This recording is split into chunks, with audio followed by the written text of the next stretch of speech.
They're essentially wanting you to commit to freeze development patterns at today's ordinances? Is that what you're saying? Well, Right now for 40 years. I, 1,600 acres. in watching development agreements proceed in various jurisdictions in my region, I haven't seen a development agreement last 10 years. And it's usually less than 5 before the developer's coming back saying, I want to change the terms. Well, I think this developer's looking to sell the property. And Right. if he has a development agreement in place, that's a good selling point for him. But we don't feel comfortable signing something like that. I think if you consult with your fellow commissioners around Utah, they'd tell you the same thing. Well, we have, yeah. Yeah. And but I, I'm just, interested in what the board would say on something like that. That's like locking in Euclidean zoning from 1920 today. I don't think we want to go that route.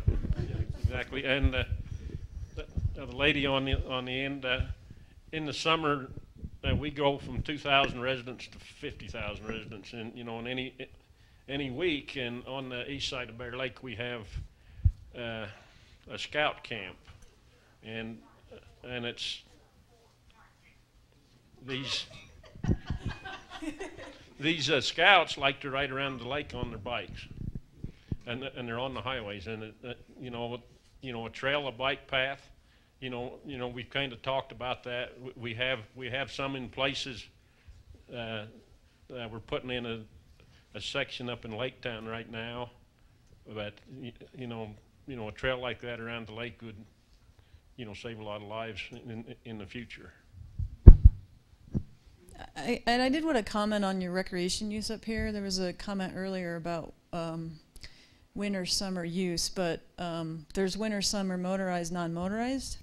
So the experience I had recently at Bryan Head was we needed to hold an extra public meeting in the winter for snowmobile use, and I could see that up here it'd be the same, but we definitely couldn't move forward on trail master planning, including motorized winter use, without motorized winter use users having an opportunity to comment, even though those users were not from the community. And so here, I'm sure that you have users that are from Salt Lake and other areas, maybe Pocatello, Logan, etc. But they come down here, it's cheap. if we were to, I should say, assist you with a trails master plan or trail planning, we would definitely want to make sure that we hold additional public meetings in the winter for motorized use, so that you could go to your residents and visitors alike and say that their input was considered in the final trail master plan. But There are some trails in use here in Garden City for winter and summer. our TCA is committed to helping the communities up here in Idaho and Utah plan for your trail system, and with that, you could look at consistent design and interpretation as well. But when the communities are ready to engage on that, we'll be willing to assist. Most of the trails in Utah, except for here in Garden City, are from the house to the outhouse. We have no animosity between states. It's just those Montpelier people. Oh, no. It's just the mayor, not the Montpelier people. This question probably for you two down at the end. Have you seen any of these regional planning processes help attract businesses to an area, because we have a big problem with that? And would this be a positive thing towards that? Wow, that's a good question.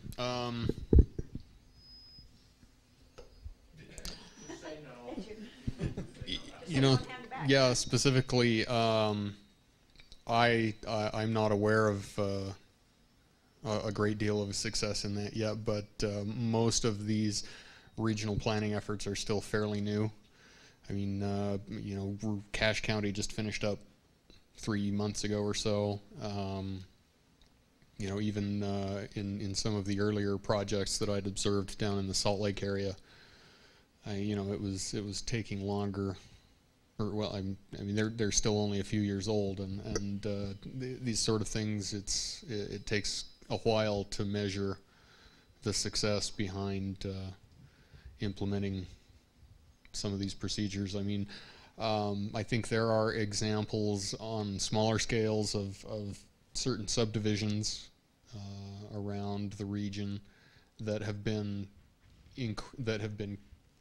put in place using regional planning programs and priorities, and some of those are certainly more successful than others.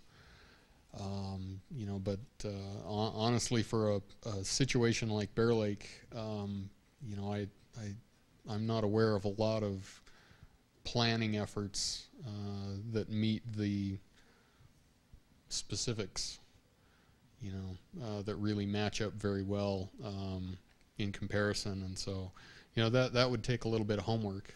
I'd like to look into that, but not that I'm aware of at the moment.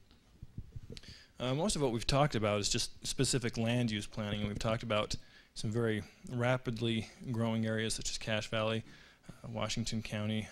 We've heard also there are some areas that are probably trying to stimulate growth and things, which is a little bit different paradigm to look at, and gets more into economic development planning as part of that overall planning process. And so again, that's what I'm talking about, talking to businesses and what are they looking for, what would it take for more investment. I'm not aware of the specifics, but one example that did come to mind was Ogden. You know, when I heard that they were one of the top outdoor communities in the nation on a couple of surveys, Ogden? Of all the places in Utah that's known for outdoor recreation, it's Ogden? That really surprised me. I'm not from the Wasatch Front and wasn't aware of the industries, but they've really made a concerted effort to go out and get ski companies, biking companies, and these outdoor recreation companies to locate there. And again, I don't know the specifics of how they've done it, but by doing that, by branding their community as this outdoor recreation mecca, and using the assets that they have because of the landscape amenities, I think they've really, they're really starting to see some progress in that area. Like I said, I don't know specifics on that process, but that's just one example that came to mind. You know, the whole business of economic development's changed in the last few years, and I think it was captured. Carly Fiorina was the former CEO of Hewlett Packard.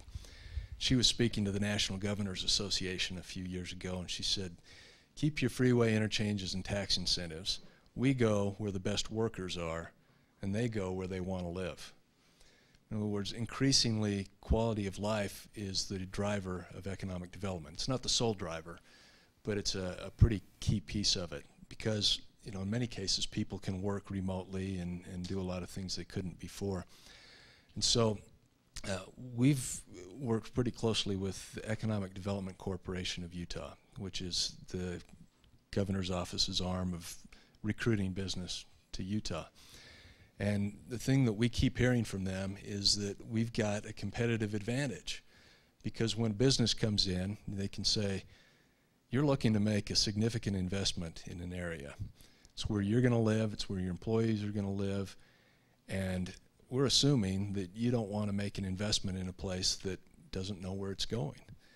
Whereas, you know, if they can come in and we can say, we've got a specific plan in place to get us to a certain, you know, destination or a certain type of community in 40, 50 years, it makes it a lot easier for someone to invest. I'm going to invest in a place where I know that they've got specific steps in place to keep it nice.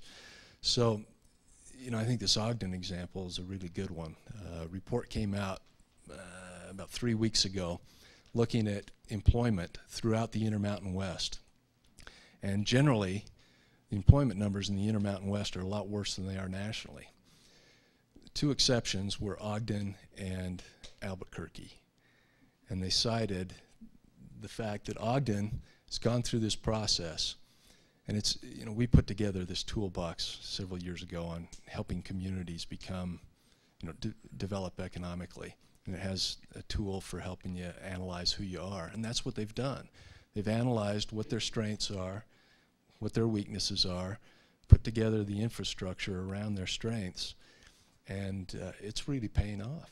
You know, I agree. I think they've increased employment 7% when everybody else has been in the tank. So it's about really looking at specifics of a local community and building around those specifics.